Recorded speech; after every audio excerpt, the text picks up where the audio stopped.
The Gulfstream G650 touched down on the Phoenix Sky Harbor private runway at exactly 3:47 p.m., its engines purring with the kind of quiet confidence that only comes with unlimited resources. David Martinez stood frozen on the tarmac, his face draining of color as he watched me descend the aircraft steps in my tailored Armani suit, my stilettos clicking against the metal with deliberate precision. Behind me, 3 security personnel in dark suits flanked my path, while my personal assistant carried a briefcase that contained documents that would destroy everything he thought he owned. Before we jump back in, tell us where you're tuning.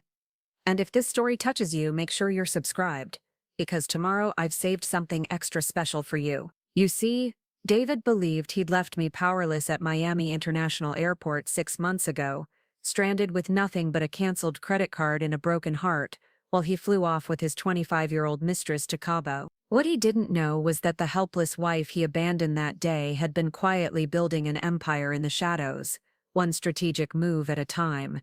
The private jet wasn't just transportation, it was a declaration of war. Now let me take you back to where this all began, because revenge, real revenge, starts long before the moment of reckoning. My name is Elena Rodriguez, and until 8 years ago, I was everything David Martinez thought he wanted in a wife. I was beautiful, intelligent, and most importantly to his family, I was moldable, or so they believed. What they didn't realize was that behind my polite smiles and perfect dinner party conversations, I was a certified financial analyst with a master's degree from Wharton, and a photographic memory for numbers that would eventually become their downfall. I met David at a charity gala in downtown Phoenix, one of those glittering affairs where Arizona's elite gathered to write tax-deductible checks while patting themselves on the back for their generosity. I was there representing my firm, Rodriguez Financial Consulting, a small but rapidly growing investment advisory that I'd built from nothing after graduating. David was there because his mother, Catherine Martinez, considered charity events essential networking opportunities for the family's real estate empire. The Martinez family owned half of Scottsdale's most exclusive development. Catherine Martinez was the iron-fisted matriarch who controlled every aspect of the family business and treated anyone who wasn't born into wealth like an interesting but ultimately disposable accessory. She had perfectly styled silver hair, wore designer everything, and possessed the kind of old money arrogance that made her believe she was entitled to control other people's destiny. David, her precious only son, was handsome in that generic way that comes from good genetics and expensive grooming. Tall, athletic from his college tennis days, with the kind of easy confidence that wealth provides from birth. He approached me at the bar that night with a line about how I looked too serious for such a festive occasion.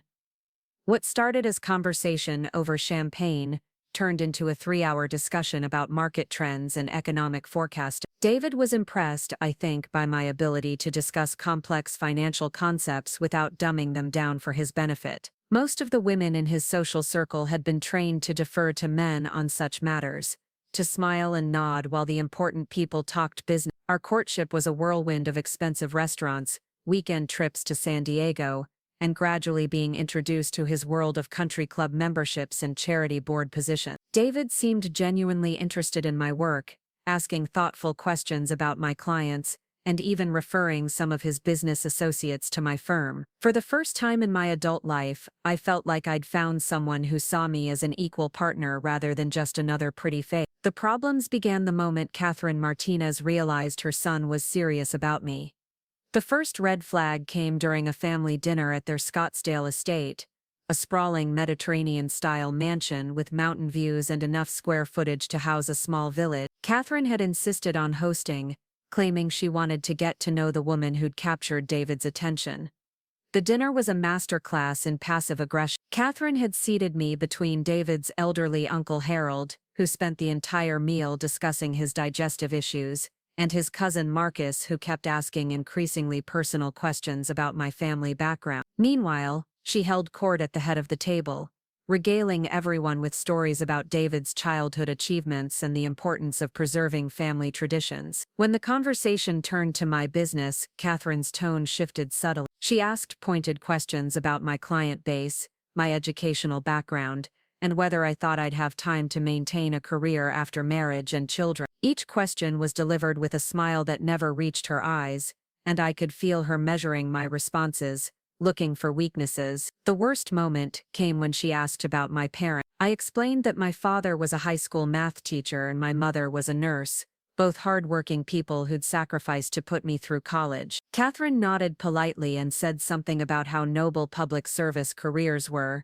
but I caught the look she exchanged with her sister across the table. It was the look of someone who'd just confirmed their worst suspicion. After dinner, while David was helping his father with something in the study, Catherine cornered me in their marble-floored kitchen. She was loading the dishwasher with the efficiency of someone who'd grown up with household staff but wanted to make a point about being down to earth. "Elena, dear," she said without looking at me, "I hope you understand that David comes from a very particular world. The Martinez family has certain expectations, certain standards that have been maintained for generations." I stood there holding a crystal wine glass, unsure whether I should help or just listen to whatever speech she'd been rehearsing. "David is vulnerable right now," she continued, finally meeting my eye. "He's at an age where successful men sometimes make emotional decisions without considering the long-term implications. As his mother, it's my responsibility to protect him from choices he might regret." The words hit me like a physical blow. She wasn't talking about my character or my compatibility with her son. She was talking about my economic status, my family's lack of social connections, my fundamental unworthiness to join their elevated circle. "I love David," I said quietly, hating how defensive I sounded. Catherine smiled that cold smile again.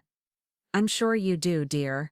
The question is whether you love him enough to consider what's truly best for his future." David found us there a few minutes later, and if he noticed the tension, he didn't acknowledge. He wrapped his arm around my waist and kissed my temple, completely oblivious to the fact that his mother had just delivered a polite but unmistakable ultimatum.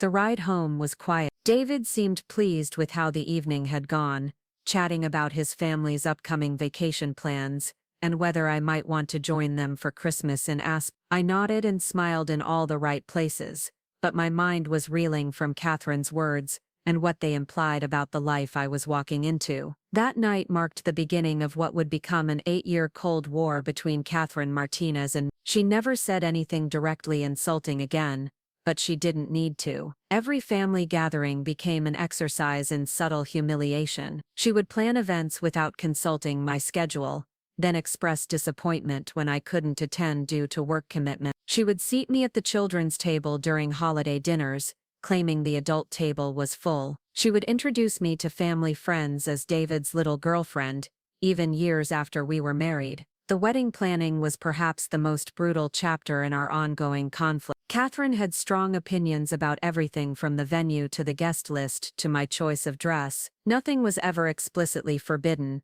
but somehow every decision I made was met with sighs, raised eyebrows, or helpful suggestions about how things were traditionally done in their family. She wanted the reception at Desert Ridge Country Club, where the Martinez family had been members for 3 generations. I preferred a more intimate venue, perhaps something outdoors that reflected Arizona's natural beauty. We compromised on a garden ceremony at the club, which meant Catherine got everything she wanted while I got the illusion of having input. The guest list was another battleground. I wanted to invite my colleagues from work, my college roommates, and my extended family. Catherine kept suggesting we trim the list to keep things elegant, which apparently meant eliminating anyone who didn't have the right pedigree or bank account. "Do you really think your cousin from Tucson will be comfortable at Desert Ridge?" she asked during one particularly tense planning session.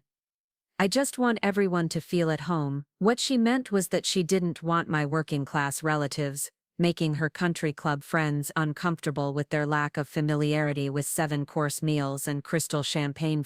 David tried to smooth things over, but he had a talent for avoiding conflict that meant he rarely took sides. He would listen to my complaints about his mother's behavior and agree that she was being difficult, but when it came time to actually confront her, he always found reasons to postpone the conversation. "She just wants everything to be perfect," he would say. "It's stressful for her too, you know. This is her only son getting married." I began to realize that David's apparent respect for my intelligence and independence disappeared whenever his mother was involved. Around Catherine, he reverted to being a dutiful son who would never challenge her authority, even when it meant throwing his fiancée under the bus. The final straw came during my bachelorette party. I had planned a simple weekend in San Diego with my closest friends.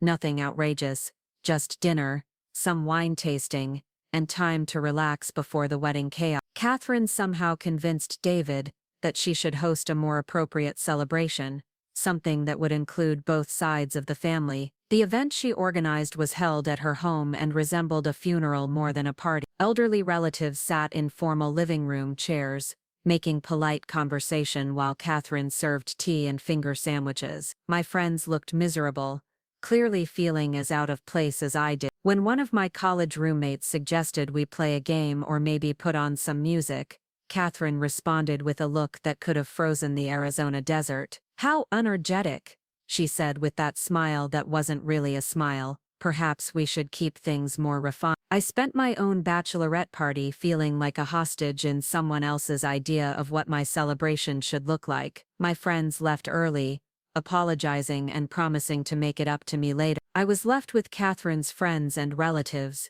women who discussed charity board politics and vacation home maintenance, while I counted the minutes until I could escape. That night, lying in bed next to David, I seriously considered calling off the wedding. Not because I didn't love him, but because I was beginning to understand that marrying David meant accepting Catherine's permanent presence in every major decision for the rest of my life. "She means well," David said when I tried to explain my frustration. "She's just protective. Once we're married and maybe have some kids, she'll back off." I wanted to believe him, but something in my gut told me that Catherine Martinez was not the type of woman who backed off from anything, especially not when it came to controlling her son's life. The wedding itself was beautiful in the way that unlimited budgets can make any event beautiful. The flowers were perfect, the food was exquisite, and the photography captured every moment with artistic precision. But looking back at those pictures now, I can see the tension in my smile,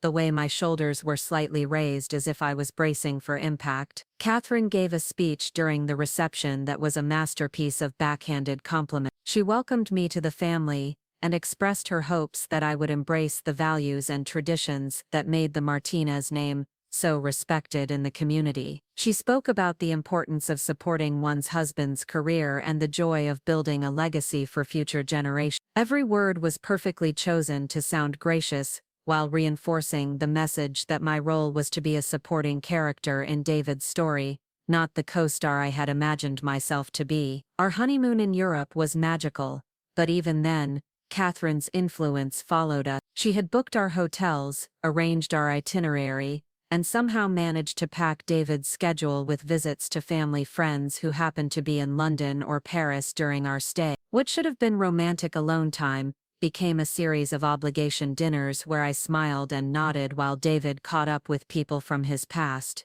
The first few years of marriage were a careful dance of trying to establish our independence, while not openly defying Catherine's expectations. David and I bought a house in a prestigious Phoenix neighborhood, though not before Catherine had toured every property and shared her opinions about which one would be most suitable for entertaining and raising children. I continued running my financial consulting firm, despite Catherine's not-so-subtle hints about how demanding careers could interfere with family life. My business was actually thriving, and I had started taking on larger corporate clients who valued my analytical skills and discretion. But at family gatherings, Catherine would introduce me as David's wife first, and mention my career as an afterthought if at all. The children question became increasingly prominent as we approached our second anniversary. Catherine would make comments about empty bedrooms in our house that could be converted to nurseries, or share stories about friends whose daughters-in-law had given them beautiful grandchildren. The pressure was relentless but always delivered with a smile and framed as concern for our happiness. David wanted children too,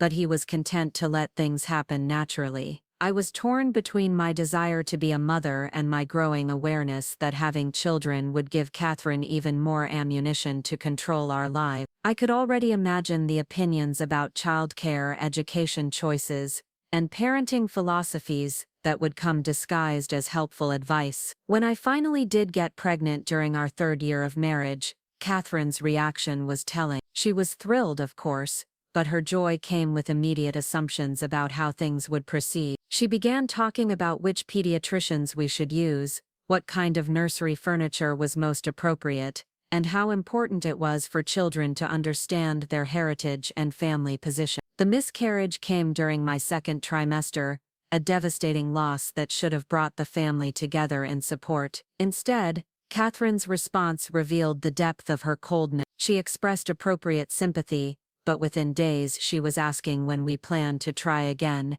and sharing articles about fertility treatments and optimal maternal age. "These things happen for a reason," she told me while I was still mourning the loss of what would have been our daughter. "Nature has a way of preparing us for when the time is truly right." Her ability to treat my grief as nothing more than an inconvenient delay in her grandchild timeline was breathtaking in its cruelty. David, devastated by his own loss, seemed to find comfort in his mother's practical approach. He threw himself into work while I struggled with depression and the growing realization that I was truly alone in this marriage. The business world, however, continued to be my refuge and my strength. Rodriguez Financial Consulting had grown from a one-woman operation to a firm with 12 employees and a client roster that included some of Arizona's most successful entrepreneurs. I had a particular talent for analyzing complex financial structures and finding inefficiencies that could save companies millions of dollars. It was through this work that I first encountered Marcus Chen, a technology entrepreneur who would eventually become instrumental in my eventual revenge against the Martinez family. Marcus had built a software company from nothing and sold it for $200 million before his 40th birthday. He came to me for advice on investment strategies and tax optimization, but our professional relationship gradually evolved into something closer to friendship. Marcus was everything David wasn't: self-made, intellectually curious, and completely unimpressed by social status or family connections. He had grown up poor in San Francisco's Chinatown and built his fortune through intelligence and relentless work ethic. During our long strategy sessions, he would share stories about overcoming obstacles and outmaneuvering competitors who had underestimated him because of his background. "The best revenge against people who think they're better than you," he told me once over coffee, "is becoming so successful that they have no choice but to respect you." At the time I thought he was just making conversation. I had no idea that his words would become my blueprint for everything that followed. David's behavior began to change during our 5th year of marriage. He started working longer hours, traveling more frequently for business, and showing less interest in spending time together. When I tried to discuss my concerns, he would deflect with complaints about stress at work or suggest that I was being overly demanding. Catherine, meanwhile, had begun making comments about how marriage required patience and understanding, especially when men were under professional pressure. She would share stories about her own marriage, painting herself as the long-suffering wife who had supported her husband's ambitions, even when it meant personal sacrifice. "Successful men need space to operate," she would say during our increasingly tense family dinner. "A wise wife learns when to step back and let her husband focus on what matters most." The implication was clear: David's work and his family's business interests were more important than my feelings or our relationship. My job was to be supportive and understanding, not to make demands or expect equal partnership in our marriage. The cracks in our relationship became impossible to ignore when David started canceling plans at the last minute, claiming urgent business meetings or family obligations that somehow never included me. He would disappear for entire weekends, supposedly dealing with property developments or investor meetings, returning home exhausted and unwilling to discuss what he'd been doing. I began to suspect he was having an affair, but every time I tried to bring up my concerns, he would turn the conversation around and make me feel like I was being paranoid or controlling. He had a talent for making me question my own perceptions, for making me believe that my suspicions were evidence of my own insecurity rather than his betrayal. The truth came out in the most mundane way possible. David had left his laptop open while he went to shower, and a message notification popped up on the screen. It was from someone named Vanessa Blake, and the preview text was explicit enough to leave no doubt about the nature of their relationship. Vanessa Blake. I sat there staring at the name, feeling something cold and hard settle in my chest. Not heartbreak, Exactly, but something closer to rage mixed with a strange sense of relief. Finally, I had confirmation that I wasn't losing my mind, that the distance and dismissiveness I'd been experiencing were real and deliberate. I didn't confront David immediately. Instead, I did what I do best. I gathered information. Using skills I'd developed through years of financial investigation, I began tracking David's activities, his communications, and his spending patterns. What I discovered was worse than a simple affair. David had been seeing Vanessa for over 2 years. She was a 25-year-old marketing coordinator at one of his business partners' firms, blonde and beautiful in that predictable way that men like David seemed to prefer when they wanted to feel young and virile again. But the relationship wasn't just about sex or midlife crisis validation. David had been spending enormous amounts of money on Vanessa, designer clothes, jewelry, a luxury apartment in Scottsdale that I was apparently paying for through our joint account. He had taken her on trips to places we had talked about visiting together, expensive vacations that he had funded by liquidating investments and taking cash advances against our credit lines. Even worse, I discovered that Catherine knew about the affair and had been actively encouraging it. Text messages between mother and son revealed that Catherine saw Vanessa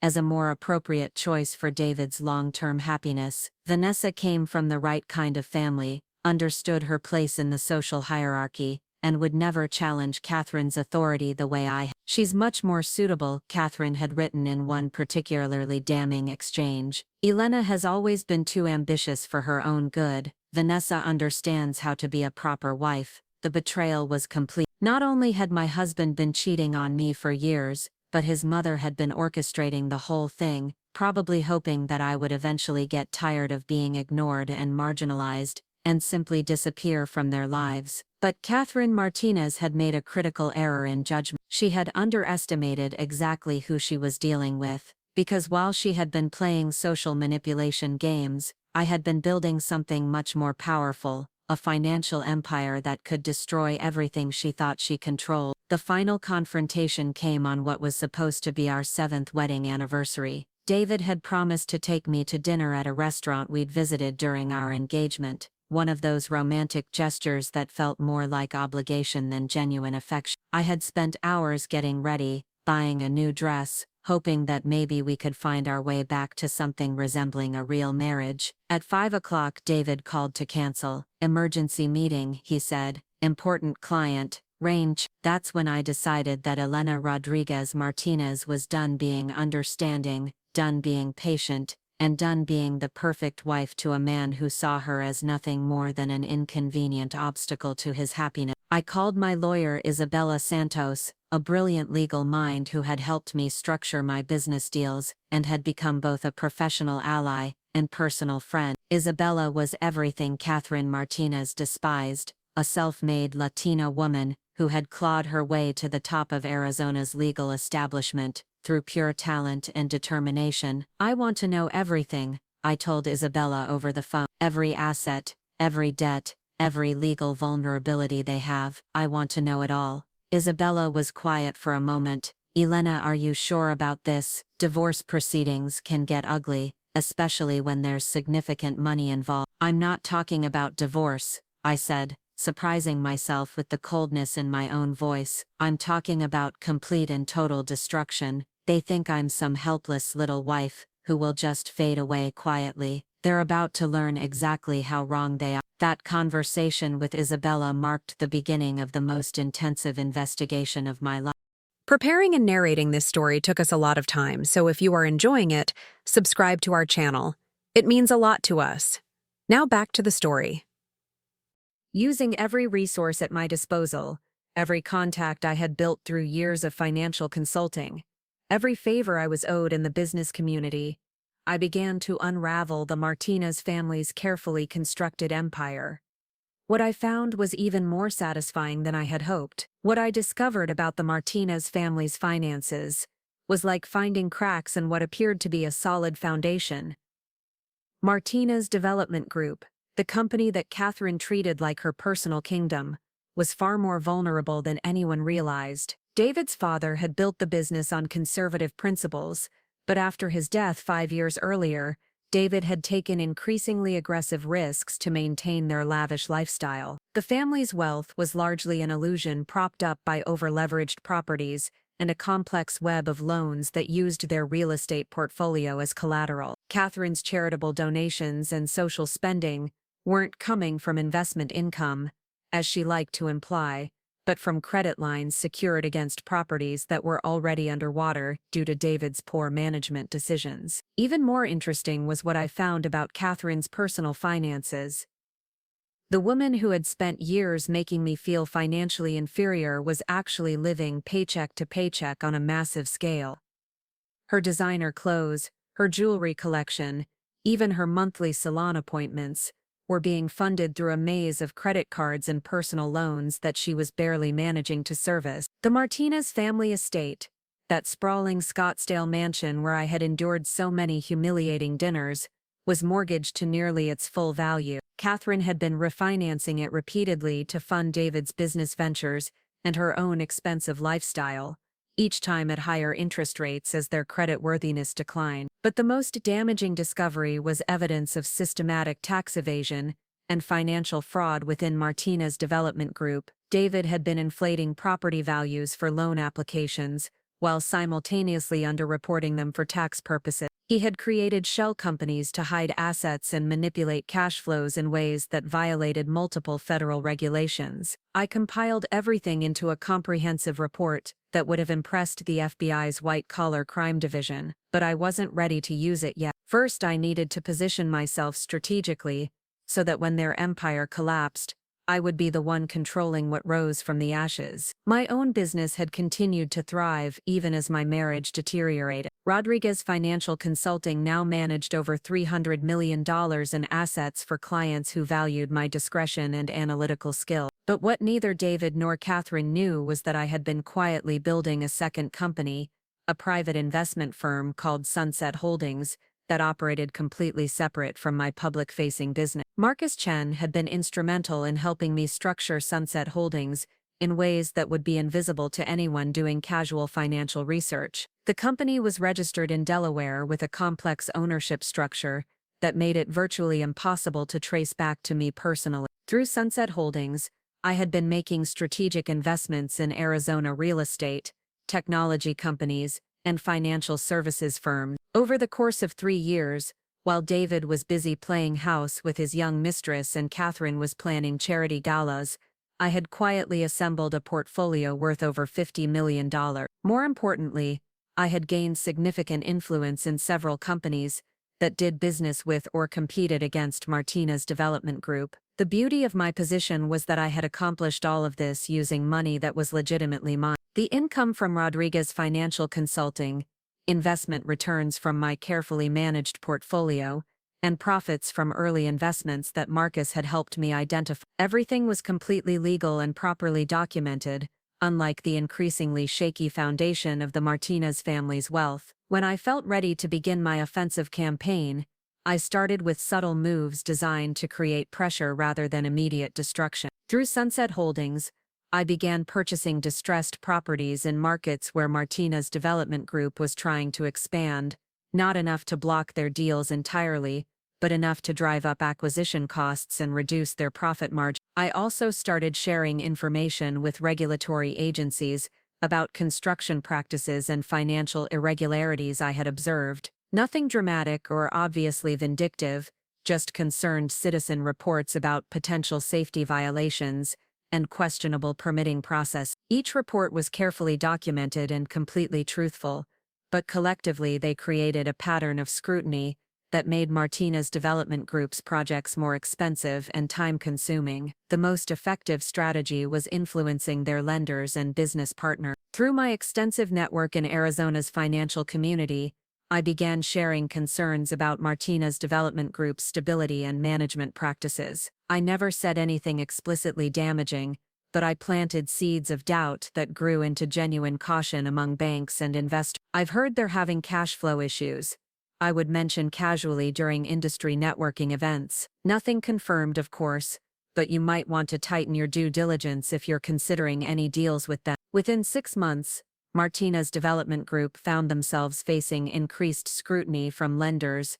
higher interest rates on new loans, and growing skepticism from potential partners. David was spending more time scrambling to maintain existing credit lines than pursuing new opportunities. Catherine, meanwhile, was beginning to feel the pressure in her social circle. Her charitable contributions had decreased noticeably as cash became tighter, and some of the organizations where she served on boards were quietly questioning her family's continued ability to maintain their financial commitments. The stress was showing in both David and Catherine's behavior. David became increasingly irritable and distant, spending even more time with Vanessa as his escape from mounting business pressures. Catherine's social facade was cracking as she struggled to maintain appearances while dealing with financial reality, but I was just getting started. While they were focused on putting out the fires I had been setting, I was preparing for the nuclear option that would end their reign permanently. The opportunity came when I learned that Catherine was planning to host a major charity auction at the family estate, a glittering affair that would bring together Arizona's social and business elite. She had been promoting the event for months, positioning it as the charity highlight of the Phoenix social season. Tickets were $500 per person, with auction items ranging from luxury vacations to fine art. What Catherine didn't know was that I had been quietly reaching out to many of the auction's major donors and sponsors, using my reputation in the financial community to raise concerns about the Martinez family's stability. I never explicitly discouraged anyone from participating, but I made sure they understood that associating with the event might reflect poorly on their own reputations if certain financial irregularities became public. 3 weeks before the auction, major sponsors began withdrawing their support. The luxury resort that had donated a vacation package cited scheduling conflicts. The art gallery that had promised a painting suddenly discovered provenance issues. The high-end restaurant that was supposed to cater the event received a better offer elsewhere. Catherine was forced to scramble for replacement sponsors and auction items, settling for significantly less prestigious offerings. The event that was supposed to demonstrate the Martinez family's continued social prominence instead became a public display of their declining influence. But the auction was just a preview of what was coming. While Catherine was dealing with her social humiliation, I was implementing the final phase of my plan, a coordinated assault that would leave no aspect of their empire intact. Working with Isabella Santos and a team of forensic accountants, I had prepared a comprehensive legal filing that documented every instance of financial fraud, tax evasion, and regulatory violation we had discovered. The evidence was overwhelming and meticulously organized, the kind of case that prosecutors dream about because it's virtually impossible to defend against. Simultaneously, through Sunset Holdings and a network of allied investors, I had been acquiring strategic positions in companies that held Martinez Development Group's debt. When a company is struggling financially, debt holders have enormous power to force changes in management and operation. I was positioning myself to control that leverage. The timing of my attack was carefully calculated to coincide with David and Catherine's greatest moment of vulnerability. They had committed to a massive new development project in Tempe, a mixed-use complex that required significant upfront investment and ongoing construction loans. The project represented either their salvation or their complete destruction, depending on whether they could maintain their financing arrangements. I waited until they had broken ground and were committed to millions of dollars in construction costs before I struck. The first blow came in the form of anonymous tips to the Arizona Department of Revenue about potential tax irregularities in Martinez Development Group's recent filing. The second was a carefully worded letter to their primary construction lender expressing concerns about the company's financial stability and management practices. Within days, Martinez Development Group found themselves facing simultaneous tax audits and credit reviews that froze their access to operating capital. Construction on the Tempe project ground to a halt as subcontractors demanded payment guarantees that David couldn't provide. The third blow was the most devastating. Isabella Santos filed a comprehensive whistleblower complaint with federal authorities, detailing the pattern of financial fraud we had uncovered. The complaint included photocopies of internal documents, bank records, and communications that painted a clear picture of systematic criminal activity. David's response to the mounting crisis was entirely predictable. Instead of taking responsibility or trying to salvage what he could of the business, he turned to his longtime escape mechanism, Vanessa Blake, and the fantasy life she represented. It was Marcus Chen who first alerted me to David's travel plan. Through his connections in the private aviation industry, Marcus had learned that David had chartered a jet to Cabo San Lucas for a week-long vacation with his mistress. The trip was scheduled to begin the day after our 8th wedding anniversary, a timing that was either incredibly tone-deaf or deliberately cruel. What made David's decision even more outrageous was that he was funding the expensive vacation by liquidating our joint emergency savings account, money that was supposed to be reserved for exactly the kind of crisis his company was currently facing. He was literally stealing our security blanket to pay for a romantic getaway with another woman while his business empire collapsed around him. The final insult came when David informed me about his travel plan, not by sitting down for an honest conversation about our marriage or the company's problems, but through a text message sent while I was at work, flying to Cabo tomorrow for business meetings, back next week, don't wait up. Business meeting. As if I was stupid enough to believe that a resort vacation with his 25-year-old girlfriend qualified as legitimate business travel. The casual dismissiveness of the message, the assumption that I would simply accept whatever story he chose to tell, was more insulting than the affair itself. That's when I decided to accelerate my timeline and deliver the knockout punch that would destroy David's fantasy world forever. I had been planning to wait another month before implementing the final phase of my revenge, but David's arrogance had pushed me beyond patience. If he wanted to abandon his responsibilities and his marriage for a week of paradise with his mistress, then he was going to experience the consequences of his choices in the most dramatic way possible. The first step was ensuring that David and Vanessa's romantic getaway would be interrupted by reality in spectacular fashion. Through Sunset Holdings, I had maintained relationships with several luxury resorts in Mexico, relationships that gave me access to information about guest reservations and special arrangements. David had booked the presidential suite at the Grand Salmar Resort in Cabo,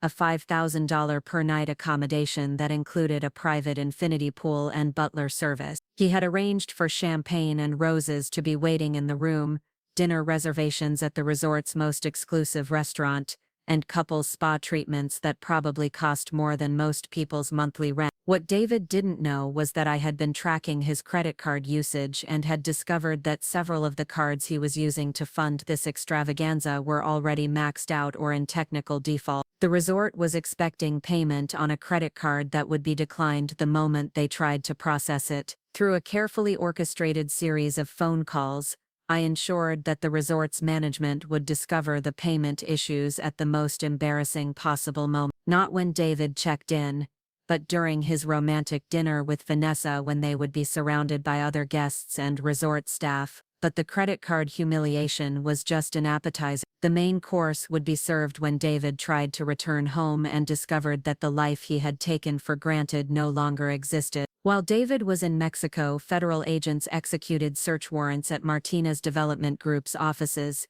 seizing computers, financial records, and documents related to the ongoing fraud investigation. The raids were conducted with maximum publicity, complete with news crews and dramatic footage of FBI agents carrying boxes of evidence out of the building. Catherine's reaction to the raids was everything I had hoped for. Faced with the destruction of everything she had spent decades building, she completely lost her composure. Local news stations captured footage of her screaming at federal agents, demanding to know who was responsible for what she called a witch hunt against her family. "This is a deliberate attack on our reputation," she told Channel 12 News, her perfectly styled hair disheveled and her makeup smudged with tears. "Someone is using the system to destroy an honest business family for personal reasons." The irony of Catherine Martinez, who had spent years destroying people through social manipulation and financial pressure, complaining about unfair attacks, was not lost on anyone who knew the real story. But her public breakdown was just the beginning of her humiliation. The federal investigation triggered automatic reviews by state regulatory agencies, professional licensing boards, and industry associations. Martinez Development Group's contractors' licenses were suspended pending investigation. Their membership in the Better Business Bureau was revoked. The Arizona Association of Realtors launched an ethics inquiry that would probably result in David losing his real estate license permanently. More importantly for my long-term plans, the investigation forced Martinez Development Group into involuntary bankruptcy as creditors moved to protect their interests. This gave me, through Sunset Holdings and my network of allied investors, the opportunity to acquire their most valuable assets at fire sale prices. The family estate where I had endured years of humiliation would soon be mine, along with several prime development properties that David had mismanaged. Not only would I control the physical symbols of the Martinez family's former power, but I would own the tools necessary to rebuild something better from the ruins of their empire. David learned about the raids through a frantic phone call from Catherine while he was lounging by his infinity pool with Vanessa. According to sources who witnessed the conversation, David went from relaxed vacation mode to panic so quickly that he literally fell off his poolside lounge chair. The next few hours were apparently chaotic as David tried to salvage the situation from thousands of miles away. He spent his romantic vacation screaming into his phone at lawyers, accountants, and business partners, while Vanessa sat by the pool looking increasingly confused and concerned about being associated with what was obviously a criminal investigation. David's credit cards were declined when he tried to extend their stay to deal with the crisis. The resort management, having witnessed several embarrassing phone conversations about federal investigations and potential indictments, quietly asked David and Vanessa to settle their bill and vacate the premises. The final blow came when David tried to book a commercial flight home and discovered that his personal bank accounts had been frozen as part of the federal investigation. He was stranded in Mexico with a mistress who was beginning to realize that her wealthy boyfriend might not be quite as financially secure as she had believed. That's when David made the phone call that would provide me with the most satisfying moment of revenge I could have imagined. He called me from Cabo,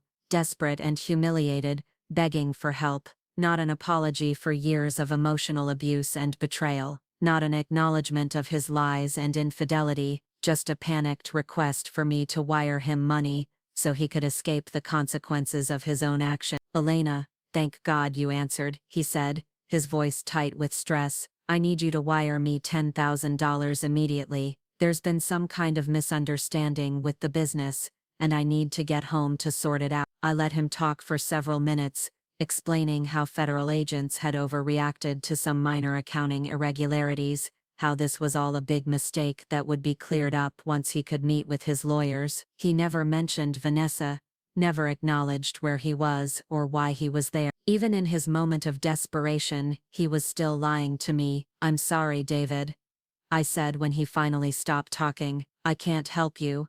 "What do you mean you can't help me? We're married.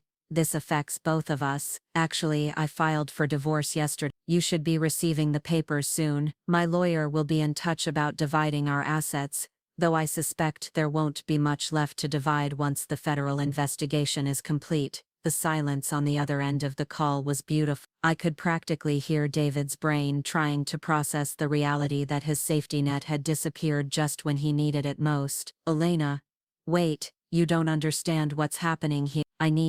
What you need is to figure out how to get yourself home and deal with the consequences of your choices. I'm done being your backup plan." I hung up the phone and immediately blocked his number. David Martinez was no longer my problem. According to Marcus, who maintained excellent sources throughout Arizona's business community, David eventually managed to get home by selling Vanessa's engagement ring and borrowing money from his uncle Harold. The humiliation of having to pawn jewelry to pay for commercial airline tickets while his girlfriend watched was apparently devastating to his ego. Vanessa, meanwhile, had decided that associating with a man under federal investigation was not compatible with her career goal. She broke up with David during the uncomfortable flight home, leaving him to face his legal and financial problems alone. Catherine's situation was, if anything, even more dire than David. The federal investigation had revealed that she had been using charitable organization funds for personal expenses,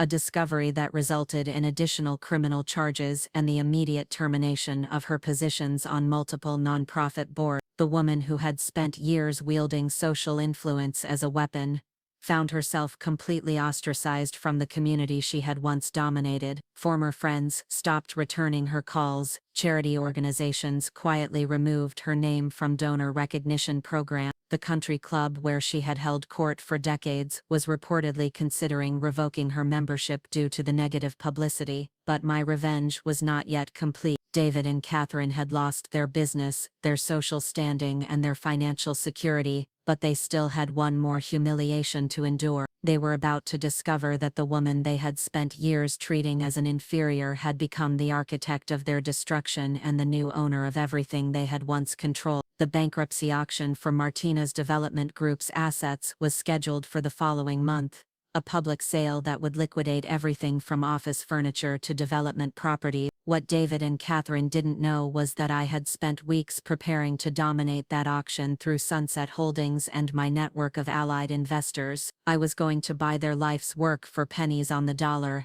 and there was nothing they could do to stop me. The morning of the auction, I arrived at the courthouse in a black Bentley that Marcus had insisted I borrow for the occasion. I wore a tailored charcoal suit that projected authority and success, a far cry from the nervous young woman who had once sought Catherine's approval at family dinner. David and Catherine were there, of course, sitting in the back of the auction room like mourners at a funeral. Catherine looked older and smaller than I remembered, her usual perfect grooming replaced by the appearance of someone under enormous stress. David kept checking his phone and fidgeting with his tie, probably hoping for some last-minute miracle that would save their empire. When the auctioneer announced the sale of the Martinez family estate, the bidding started at $2 million, roughly half of what the property had been worth before the scandal. I waited until other bidders had pushed the price up to $3.5 million before I entered the competition. $4 million, I said, clearly, my voice carrying across the silent room. David's head snapped around,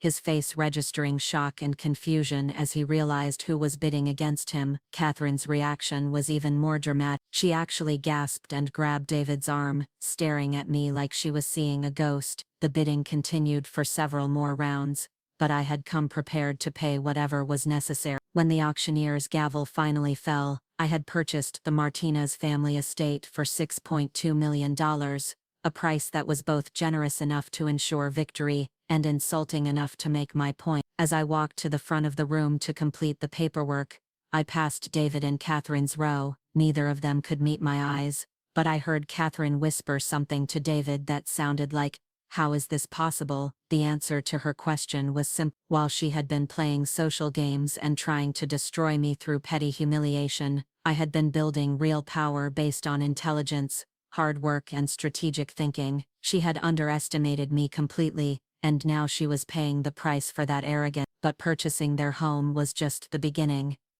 Over the next hour, I systematically acquired most of Martinez Development Group's valuable assets, through a combination of direct bidding and coordinated purchases by my allied investors. Office buildings, development properties, construction equipment, even their client lists and intellectual property became mine. By the end of the auction, I controlled approximately 80% of what had once been the Martinez family empire. David and Catherine sat in stunned silence as the auctioneer announced sale after sale to Sunset Holdings and its associated entities. When the auction concluded, I walked over to where David and Catherine were still sitting, apparently too shocked to move. They looked up at me with expressions that mixed fear, confusion, and grudging respect. "I wanted to thank you both," I said quietly, ensuring that only they could hear me. "You taught me some very valuable lessons about power and how it should be used." Catherine found her voice first. "How did you do this? How did you get this kind of money?" "The same way your family got money originally,"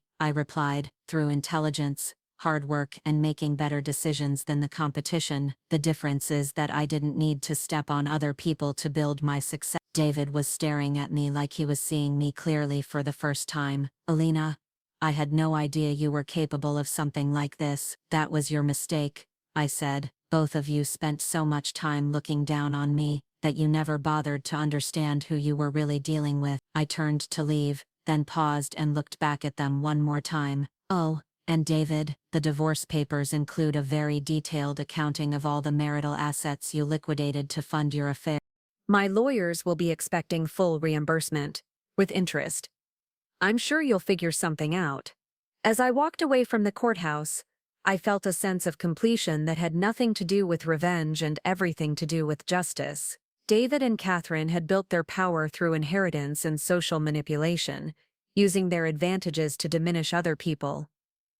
I had built mine through merit and strategic thinking, creating value rather than simply redistributing it. The Martinez family empire was dead, but what would rise to replace it would be something better. Something built on principles of fairness and respect rather than arrogance and cruelty. But my story wasn't over yet. There was still one more humiliation waiting for David.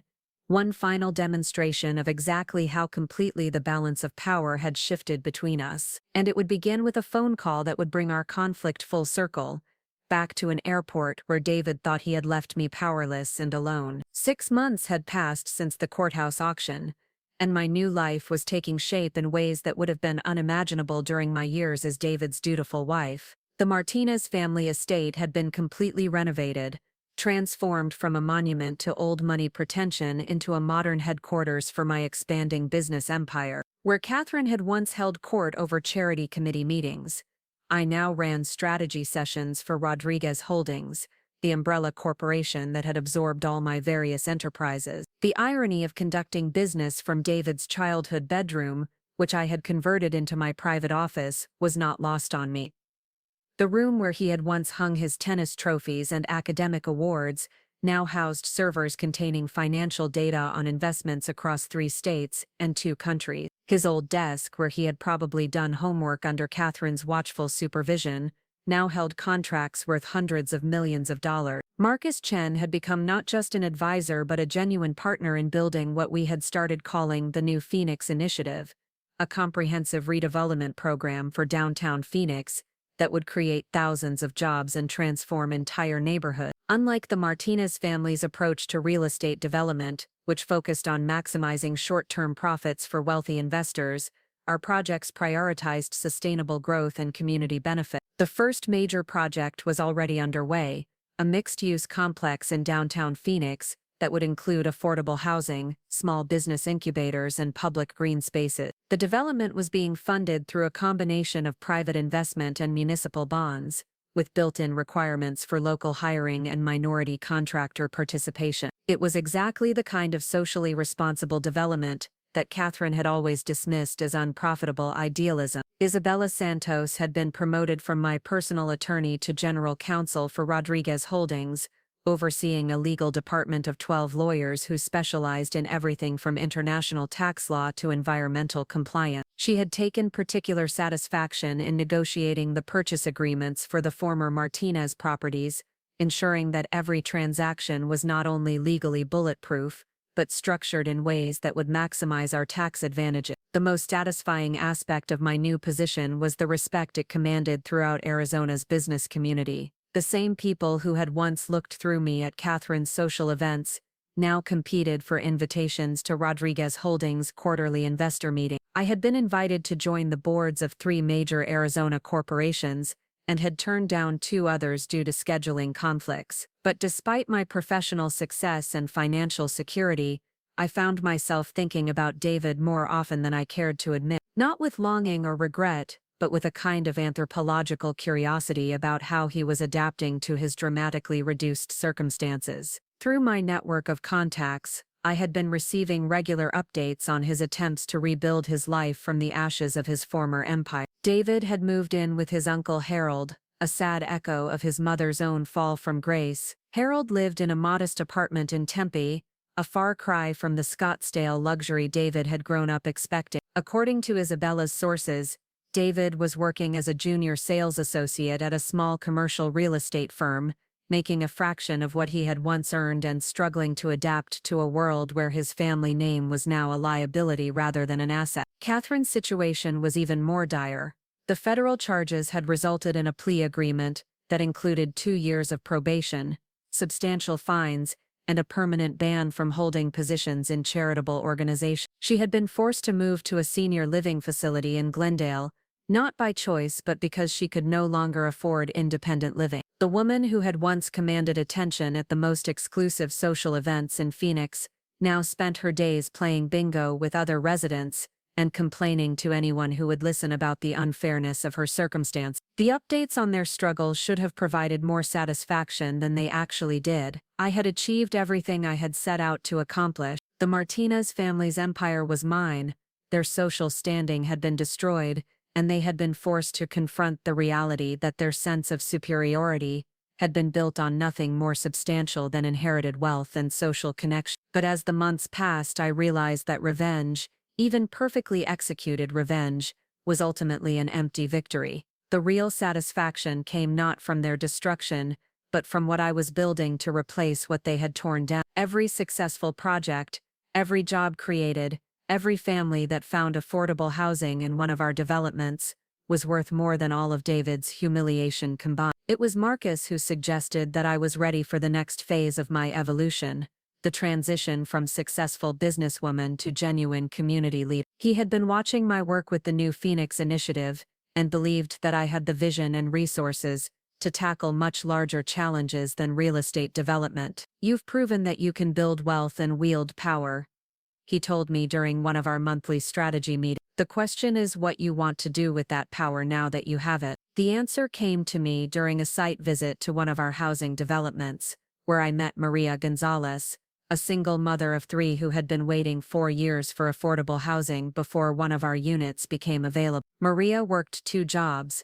as a night shift cleaner at a downtown office building and a weekend cashier at a grocery store, but she had never been able to save enough money for a security deposit on a decent apartment in a safe neighborhood. "You gave me hope," Maria told me as we toured her new 2-bedroom apartment, her children running excitedly through rooms that were entirely their own for the first time in their lives. "I thought people like me didn't matter to people like you. People like—" The phrase stuck with me for days afterward, not because it was inaccurate, but because it reminded me how much my perspective had changed since my marriage to David began falling apart. I had started this journey focused on proving that I was worthy of respect from the Martinez family and their social circle, but somewhere along the way, I had discovered that their respect was worthless compared to the gratitude of families like Marie. That realization led to the creation of the Rodriguez Foundation, a charitable organization dedicated to addressing the systemic inequalities that had shaped my own experiences with class and social mobility. Unlike the charity organizations that Catherine had used primarily for social networking and tax benefits,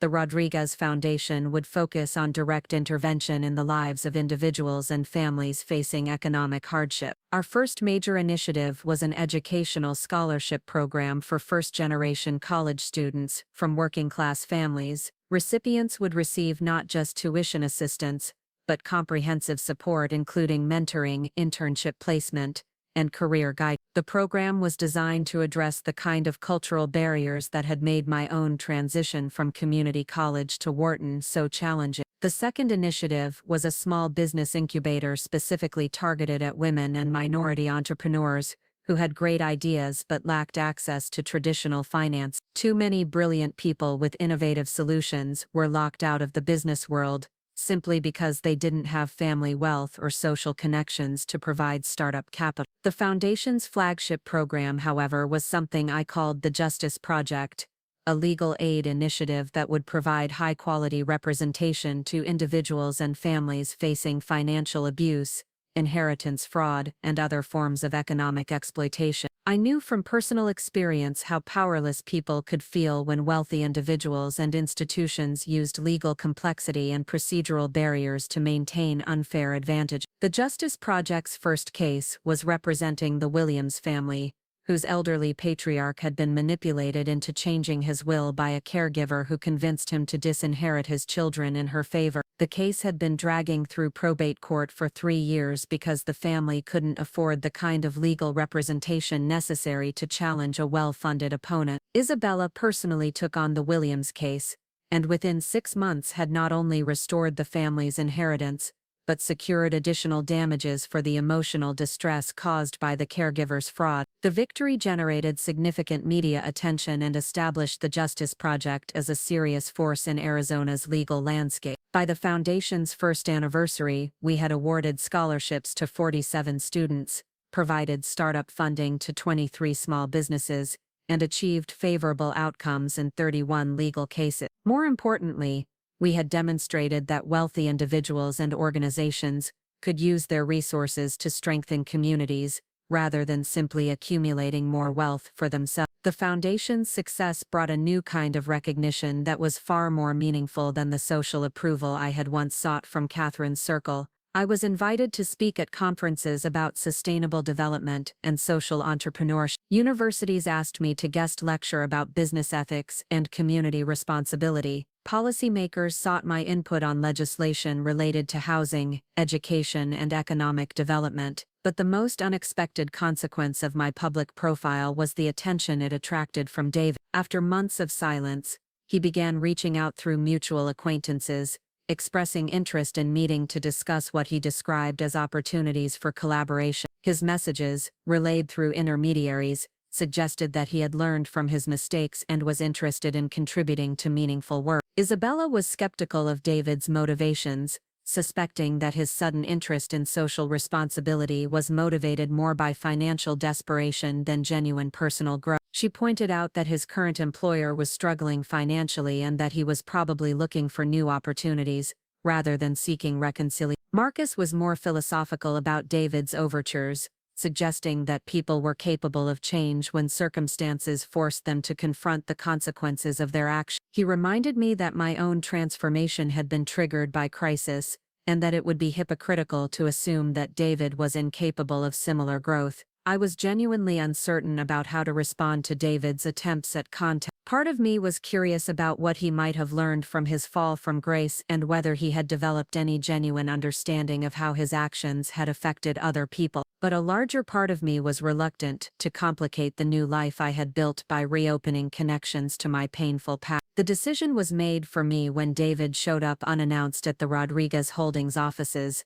bypassing my assistant and walking directly into my executive conference room during a board meeting. The security breach was embarrassing and unprofessional, but his appearance was so disheveled and desperate that I found myself more concerned about his mental state than angry about his inappropriate behavior. David had lost significant weight since our courthouse encounter, and his once perfect grooming had been replaced by the appearance of someone under enormous stress. His expensive suits had been replaced by off-the-rack clothing that didn't fit properly, and his usually confident demeanor had been replaced by the nervous energy of someone who knew he was not welcome but had nowhere else to turn. "Elena, I'm sorry for interrupting, but I need to talk to you," he said, ignoring the 5 board members who were staring at him with a mixture of surprise and disapproval. "It's important." I excused myself from the meeting and led David to my private office, more out of curiosity than sympathy. Up close, his deterioration was even more apparent. His hands were shaking slightly, and he kept glancing around the room as if he was surprised to find himself in his former home. "This was my room," he said quietly, running his hand along the edge of what had once been his desk. "I used to do homework here. Mom would check my assignments every night to make sure they were perfect." The admission was more vulnerable than anything David had shared during our 8 years of marriage. I realized that being in this space was probably as emotionally difficult for him as it was symbolically satisfying for me. "What do you want, David?" I asked, keeping my voice neutral.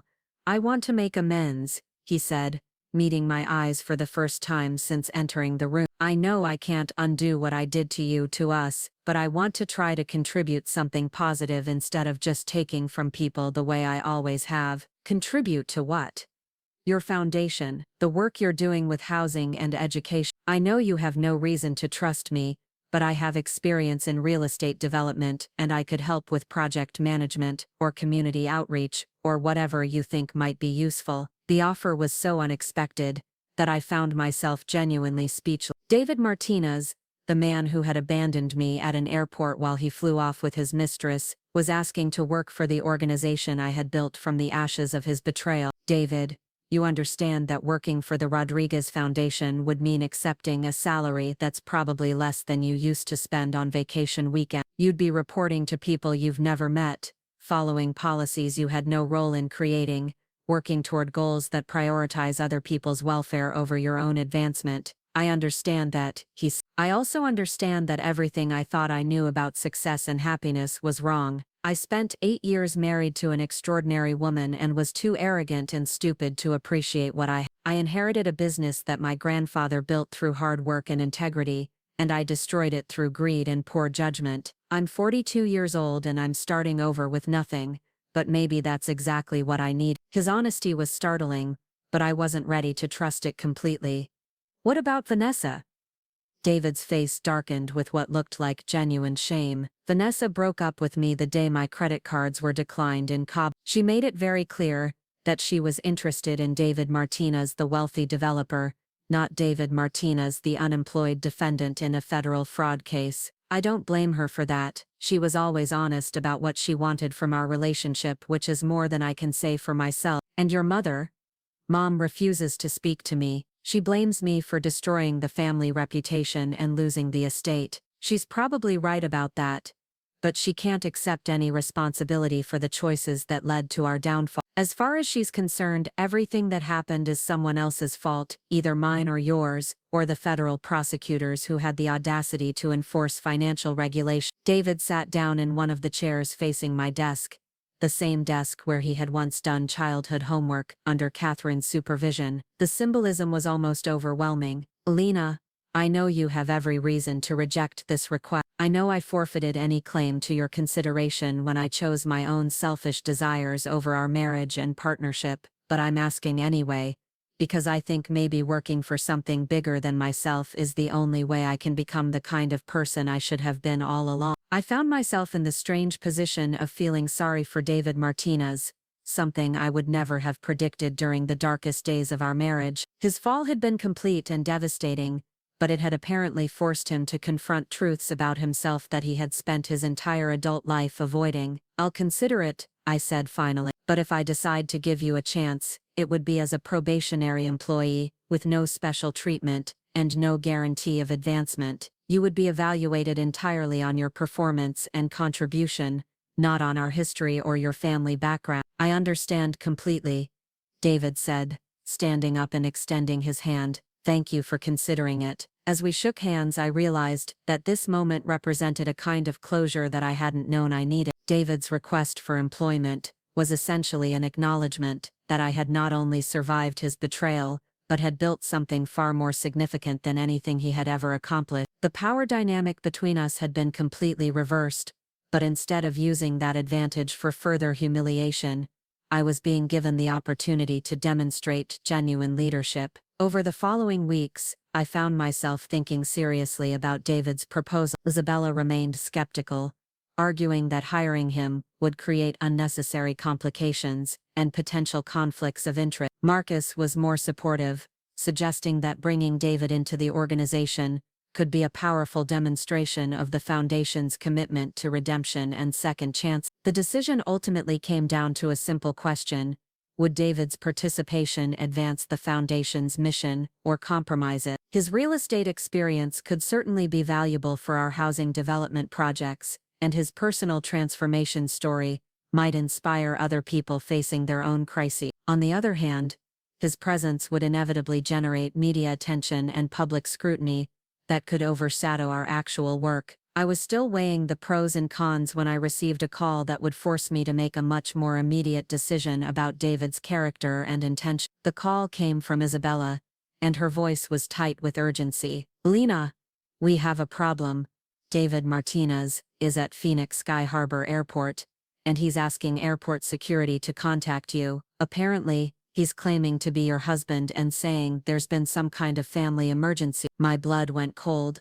The airport. Of all the places David could have chosen to create a crisis, he had selected the location that held the most painful associations with our relationship's end. My first instinct was that this was some kind of manipulation, an attempt to recreate the dynamic that had once given him power over me. What kind of emergency? I asked, although I was already grabbing my keys and heading for the elevator. He won't say. He just keeps insisting that he needs to speak with you immediately, and that you'll understand once you hear what he has to tell you. Airport security is treating it as a potential domestic situation, but they're not sure whether to detain him or release. The drive to Phoenix Sky Harbor took 25 minutes, during which I oscillated between anger at David's presumption and concern that something genuinely serious had happened. When I arrived at the airport, I found David sitting in a security office, looking more agitated than I had ever seen him. Lena, "Thank God you came," he said when the security supervisor brought me into the room. I didn't know who else to call. "David, what the hell is this about? Why are you at the airport claiming to be my husband and talking about family emergencies?" David looked around the small office, apparently checking to see whether the security personnel were listening to our conversation. When he seemed satisfied that we had relative privacy, he leaned forward and spoke in a voice barely above a whisper. "Catherine is planning to leave the country. She's booked a flight to Switzerland tonight, and she's carrying information that could destroy everything you've built." The words hit me like a physical blow.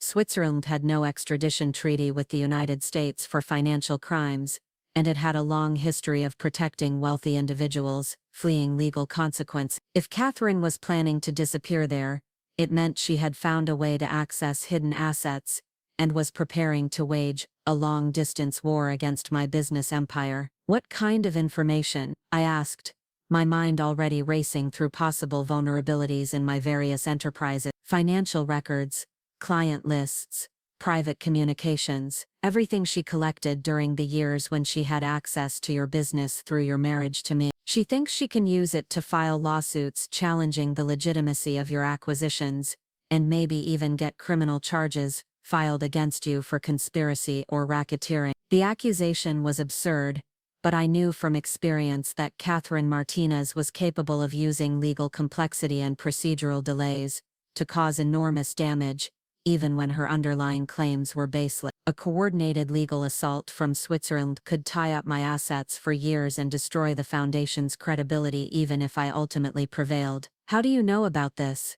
I asked. "She called me this morning, wanting to know if I would testify against you in exchange for immunity from any additional charges. She said she had evidence that you had been planning to destroy our family for years before you actually did it, that everything you did was part of a premeditated conspiracy." David paused and looked directly into my eyes.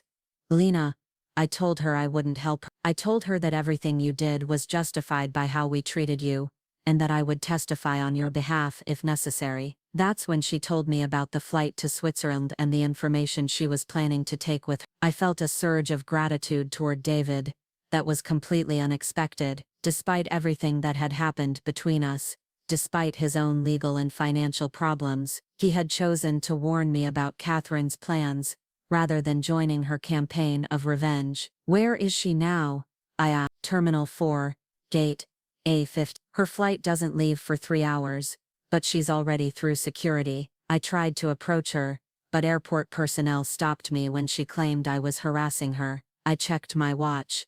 It was 4:30 p.m., which meant Catherine's flight would depart at 7. I had 3 hours to prevent her from leaving the country with information that could undo years of work and jeopardize the Foundation's mission. But stopping Catherine would require more than just showing up at her gate and asking her to reconsider. She was a woman with nothing left to lose, who blamed me for the destruction of everything she had valued. Reasoning with her was pointless, and legal intervention would take too long to organize. I needed a different approach, something that would demonstrate to Catherine Martinez that the balance of power between us had shifted so completely that her threats were meaningless. I needed to show her that Elena Rodriguez was no longer the vulnerable young woman she had once terrorized, but a force that could reach her anywhere, even at 35,000 feet. That's when I realized exactly what I needed to do. Catherine thought she was escaping to safety by boarding a commercial flight to Switzerland. She had no idea that I now had resources that could turn her escape route into the stage for her final humiliation. I pulled out my phone and called Marcus Chen. "Marcus, I need you to arrange something for me immediately. How quickly can you have a private jet ready for departure?" Marcus Chen's response was immediate and decisive. "I can have a Gulfstream G650 fueled and ready for departure within 90 minutes. Where do you need to go?" "Geneva," I said without hesitation. "I need to arrive before Catherine's commercial flight lands. Can you make that happen?" "Absolutely. A private jet will cut at least 2 hours off her travel time, even with the delay for preparation. I'll have the pilots file a flight plan for Geneva International and arrange for customs clearance on both ends." "Marcus, this is going to be expensive. Elena, you're worth over $300 million. You can afford to make a point." As Marcus began making arrangements, I turned back to David, who had been listening to my side of the conversation with growing amazement. The man who had once controlled every aspect of my financial life was watching me charter an international private jet like ordering takeout. "You're really going to fly to Switzerland to confront my mother?" he asked. "I'm going to fly to Switzerland to end this once and for all," I corrected. Catherine has spent the last 8 years believing that she could manipulate and control people through intimidation and social pressure. She's about to discover that those tactics don't work when your opponent has real power. David shook his head slowly. "Elena, you've become someone I never imagined. When we were married, I thought I was the one with ambition and vision, but you've built something I never could have conceived of. That's because your ambition was always about taking things from other people," I said. "Mine was about creating something valuable. The difference between those approaches becomes very clear when you're facing real challenges." I left David at the airport with instructions to monitor Catherine's flight and contact me immediately if there were any changes to her departure schedule. The security supervisor agreed to keep David in the office and provide him with access to flight information, apparently convinced that we were dealing with a legitimate family emergency. The drive to the private aviation terminal took 15 minutes. During which Isabella called with an update on the legal implications of Catherine's threatened lawsuit. Her analysis was sobering but not panic-inducing. She could certainly file complaints with various regulatory agencies, and maybe even convince a prosecutor to investigate, Isabella explained. But the evidence would have to be fabricated or severely misrepresented to support any serious charges. "Your business practices have been scrupulously legal, and we have documentation to prove it. What about the threat to client confidentiality and business relationships? That's where she could do real damage. If she releases private financial information or client communications, it could destroy trust even if she doesn't succeed in getting criminal charges filed. Reputation damage in our industry can be irreversible." The Gulfstream G650 was waiting on the tarmac when I arrived at the private terminal, its engines already running and the crew completing final pre-flight check. Marcus had arranged for a flight attendant and a security specialist to accompany me, along with a leather portfolio containing documents that would be crucial for the confrontation ahead. "The flight time to Geneva is 11 hours and 45 minutes, the captain explained as we completed boarding procedures. "We'll arrive at approximately 10:15 a.m. local time, about 3 hours before the commercial flight from Phoenix. That should give you time to prepare whatever reception you have planned."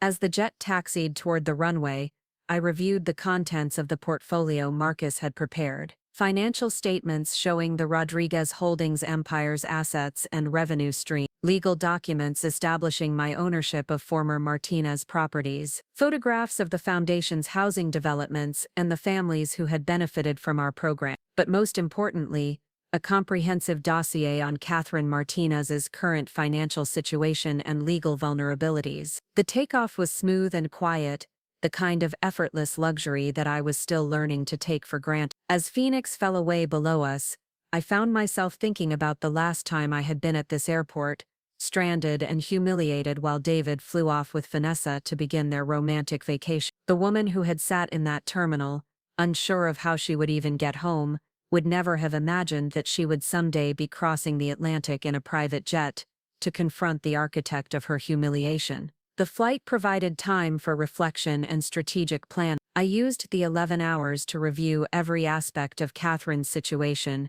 and prepare multiple scenarios for our confrontation. The most likely outcome was that she would refuse to listen to reason and would proceed with her legal threats, forcing me to demonstrate the consequences of challenging someone with superior resources and preparation. But there was also a possibility that Catherine would recognize the futility of her position and agree to a negotiated settlement that would protect both our interests. I was prepared to be generous if she was willing to be reasonable, though I suspected that Catherine Martinez was incapable of accepting defeat gracefully. The flight attendant provided regular updates on Catherine's commercial flight, which was departing Phoenix on schedule and proceeding normally toward Geneva. According to the tracking information, she would arrive at Geneva International Airport at 1:20 p.m. local time, about 3 hours after my arrival. I spent the final hours of the flight working with the security specialist to coordinate my airport arrival and ensure that Catherine would be intercepted before she could leave the terminal. Switzerland's banking privacy laws would make it much more difficult to track her movements once she reached her ultimate destination,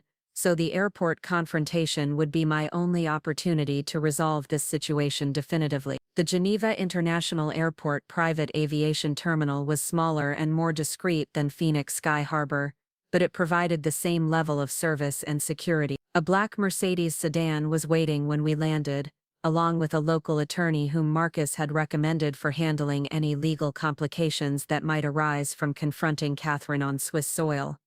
Heinrich Weber was a partner at one of Geneva's most prestigious law firms, specializing in international financial disputes and extradition matters. He had been briefed on the situation during the flight, and was prepared to handle any complications that might arise from Catherine's presence in Switzerland. "Mrs. Rodriguez," he said as we settled into the Mercedes for the drive to the main terminal, "I must advise you that confronting Miss Martinez directly could create legal complications if she claims harassment or intimidation. Perhaps it would be better to have her approached by authorities with a formal request for cooperation. Dr. Weber, I didn't fly 11 hours to have a polite conversation with Catherine Martinez. She's planning to use stolen information to destroy my business and foundation. I intend to make it very clear that such an approach will not be tolerated. I understand your position, but I must emphasize that Swiss authorities take a very dim view of what they perceive as American attempts to intimidate individuals seeking refuge here. If Mrs. Martinez claims that you're trying to pressure her into returning to the United States,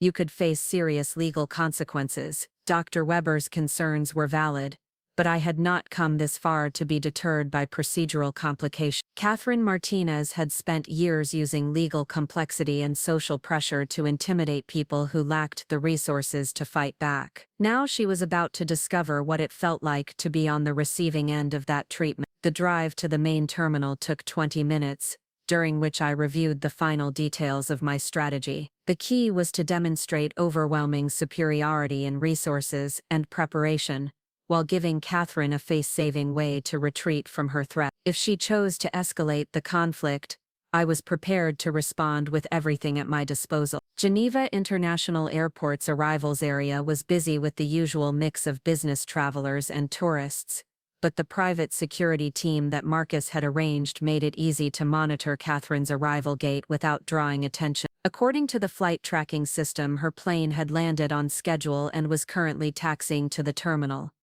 I positioned myself in the arrivals lounge where Catherine would have to pass after clearing customs and immigration. The security specialist had identified multiple exit routes and stationed personnel to ensure that Catherine couldn't leave the terminal without being intercepted. Dr. Weber remained nearby but out of sight, ready to intervene if legal complications arose. Catherine Martinez emerged from the customs area looking every bit as imperious as she had during our worst confrontations, despite the obvious stress of her current circumstances. She was dressed in expensive travel clothes and carrying a leather briefcase that presumably contained the information she planned to use against me. Her posture and expression suggested that she felt confident about her escape and the damage she was about to inflict. Her confidence lasted exactly as long as it took for her to notice me standing directly in her path, flanked by 2 security personnel and holding a leather portfolio that contained her financial destruction. "Hello, Catherine," I said calmly. "We need to talk." Catherine's face went through a remarkable series of expressions in the span of about 3 seconds. Surprise, fear, anger, and finally a kind of resigned defiance that suggested she had been expecting this confrontation on some level. "Alina," she said, her voice tight with stress, "I suppose I shouldn't be surprised that you followed me here. You always were more resourceful than I gave you credit for." "I didn't follow you, Catherine. I arrived 3 hours before your flight landed. I've been waiting for you." The implications of that statement were not lost on Catherine. She glanced around the arrivals lounge, taking in the security personnel and the obvious preparation that had gone into orchestrating this confrontation. Her expression shifted from defiance to something approaching fear. "What do you want?" "I want you to understand the position you're in," I said, opening the leather portfolio and removing a document that would make my point more effectively than any threat or ultimatum. "This is a complete financial analysis of your current situation, including your assets, debts, and legal vulnerabilities. I think you should review it before you make any decisions about your future plans. Catherine took the document with hands that were visibly shaking. As she read through the financial summary, her face grew progressively paler. The report detailed not just her obvious financial problems, but also several previously unknown complications that would make her situation even more precarious. "How did you get this information?" she asked when she finished reading. "The same way you obtained information about my business activities. The difference is that I have better resources and more skilled investigators." "Catherine, you're not fleeing to Switzerland from a position of strength. You're a desperate woman with limited options who's about to make a very serious mistake." I removed a second document from the portfolio, this one detailing the Swiss banking regulations that would make Catherine's planned refuge far less comfortable than she had imagined. The days of anonymous numbered accounts and unquestioned financial privacy were largely over, replaced by international cooperation agreements and automatic information sharing protocol. "Even if you succeed in opening Swiss accounts and transferring what's left of your assets," I continued, "you'll be subject to reporting requirements and potential freezing orders if criminal charges are filed in the United States. And given your probation status, fleeing the country could result in additional charges that would make extradition much more likely." Catherine sank into a nearby chair,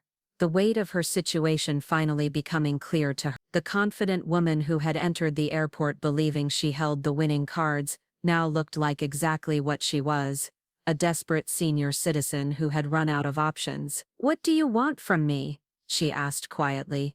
"I want you to stop the threats, stop the legal maneuvering, stop trying to destroy what I've built. Go back to Phoenix, complete your probation, and try to rebuild what's left of your life with dignity. And if I refuse..." I removed the final document from the portfolio, a legal brief that outlined the comprehensive response I was prepared to implement if Catherine proceeded with her threat. The brief detailed everything from defamation lawsuits to criminal conspiracy charges, supported by evidence that would be devastating to anyone foolish enough to challenge. "Then you'll discover that the woman you spent years underestimating has become someone you really don't want to have as an enemy. Catherine, I have more money than you ever had, better lawyers than you can afford, and a level of patience and strategic thinking that your family never developed. If you want to make this a war, I'll give you a war, but you won't like how it ends." Catherine read through the legal brief with growing horror. The document outlined a legal campaign that would not only neutralize her threats,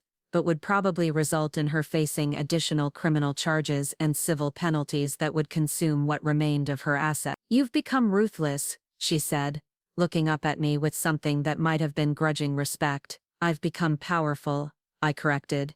"There's a difference. Ruthless people destroy things for the satisfaction of destruction. Powerful people destroy things only when it's necessary to protect what they've built." Catherine was quiet for several minutes, staring at the documents spread across her lap. When she finally spoke, her voice was barely above a whisper. "I was wrong about you," she said. "I thought you were just another gold digger who had gotten lucky with my son. I never understood that you were actually intelligent enough to build something real. Your mistake was assuming that intelligence and ambition were qualities that only existed in people from your social class," I replied. "You spent so much time looking down on people that you never bothered to understand what they were capable of." "What happens now?" Catherine asked. "Now you have a choice. You can get on a return flight to Phoenix, complete your probation, and try to rebuild your life with whatever dignity you have left. Or you can proceed with your threats, and discover exactly what kind of response I'm prepared to implement." Catherine looked around the airport terminal,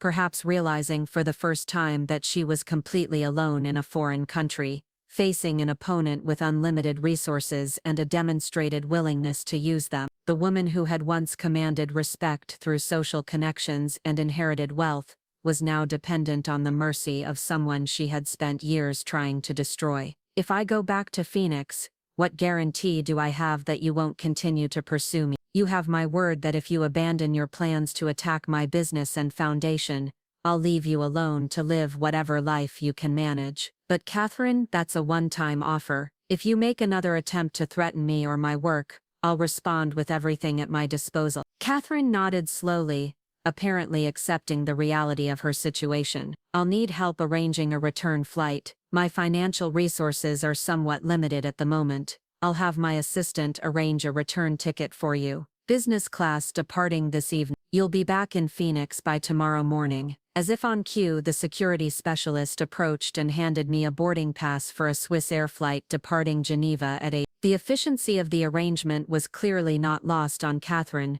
who was beginning to understand the level of preparation that had gone into this confrontation. One more thing, I said as Catherine prepared to leave. The briefcase you're carrying contains information that belongs to me and my clients. I'll need that returned before you board your flight. Catherine's face flushed with anger, but she handed over the briefcase without argument. She understood that any attempt to resist would only make her situation worse. As Catherine walked toward the departure gate for her return flight, I found myself feeling something that was not quite satisfaction but not quite pity either. The woman who had once seemed so powerful and intimidating, now looked like exactly what she was, a bitter, elderly woman who had lost everything through her own arrogance and poor judgment. But my confrontation with Catherine was only half of the resolution I had come to Switzerland to achieve. The other half would require a different kind of courage and a willingness to take risks that went beyond business strategy and legal maneuvering.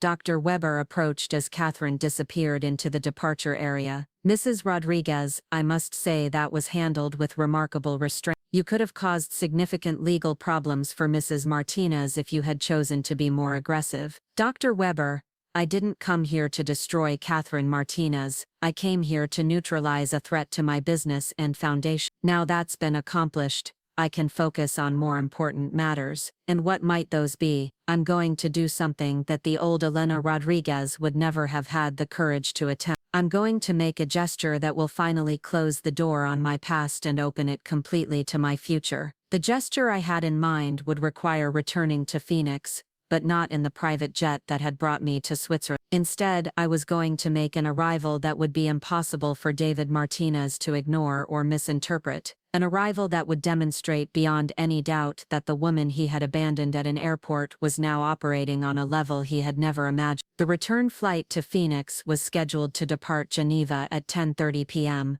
arriving at Phoenix Sky Harbor at 3:47 p.m. local time due to the time zone differences. The timing was perfect for what I had planned, but the execution would require coordination with several different parties and a level of theatrical flair that was completely outside my usual approach to problem solving. Marcus Chen was waiting for my call when I reached the private aviation terminal. Elena, how did it go with Catherine? It's resolved. She's on her way back to Phoenix and won't be causing any more problems. But Marcus, I need you to arrange something else for me. Something that's going to seem completely out of character but is absolutely necessary. What do you need?